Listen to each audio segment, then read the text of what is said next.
I a Vilanova havien passat coses molt més fortes, tan fortes que jo puc dir que allí, esclar, estaves allí, van assetjar la caserna de la Guàrdia Civil, van desarmar els carabiners, van volar la part de l'edifici i encara van enviar uns camions cap a Barcelona que quan amb gent armada amb el que van agafar dels carabiners desarmats, oi?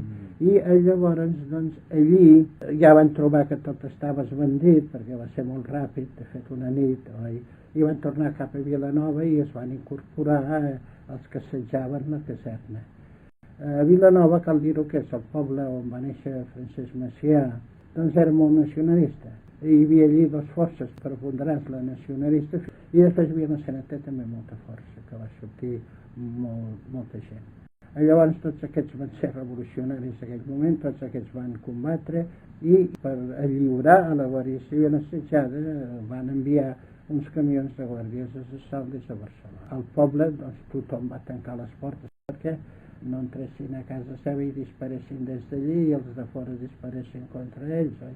Aquests guàrdies van enfilar al poble, però a cases tancades, des dels terrats els tirotejaven, era un blanc perfecte, i van acabar doncs, saltant dels camions i anant cap a on sabien que trobarien acolliment, que era la caserna de la Guàrdia Civil.